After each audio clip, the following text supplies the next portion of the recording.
So what we're going to test is hip lateral rotation or external rotation of the hip. And the muscles involved are the deep rotators, so the piriformis, the gemellus superior, gemellus inferior, the obturator intermedius, the obturator externus, and the quadratus femoris. And I had to look because those are awful. So the thing about the deep rotators is that they're so deep that they're not really easily palpated, other than the piriformis, which we can palpate a little easier. But for this test, if your patient is a 3 or above, if they're able to do it and gravity resisted, you're going to have them sitting on the edge of the table, sitting on the edge of the table. Wow, that's a good. And you're going to have them support themselves by holding onto the edge of the table with their hands. Go ahead and move back a little more. There you go. And you're going to place a towel under the leg that you are testing. So go ahead and lift it up. Right, put it back down. Okay, so you want it as close to 90 as possible.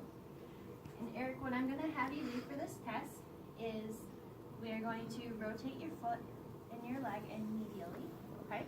And even though the foot is going medial, the femur is still going lateral. So what you're going to do is that action. Can you do that for me by yourself? Okay, good job.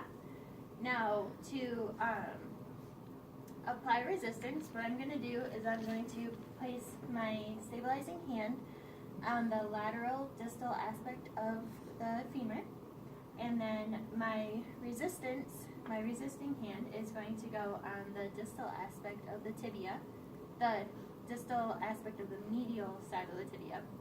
So you're going to go ahead and rotate, yep, and then I'm going to apply resistance. Don't let me break you.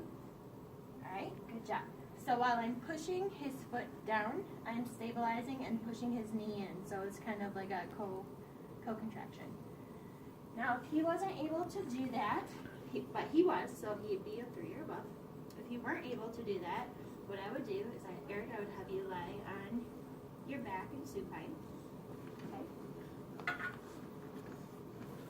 So when you're lying in supine, you want to have the leg that they're testing in full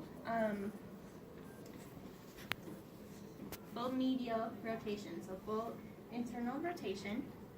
And it's not so much important that his foot is turned in as his knee. So we have him in full rotation. And here you would palpate the piriformis. So that's going to be on the posterior side of the pelvis and between the sacrum and the iliac crest. Not iliac crest, kind of. So it's going to be right here-ish, okay? So Eric, what I'm going to have you do is just rotate your leg out like that, okay? So go ahead and do that. Meanwhile, I'm going to stabilize over the ipsilateral pelvis to make sure that he's not moving that at all. So go ahead and move, okay? I felt the contraction in his piriformis, so he's good. And if I didn't feel contraction, of course, it'd be a 0. So to measure that with the gonine,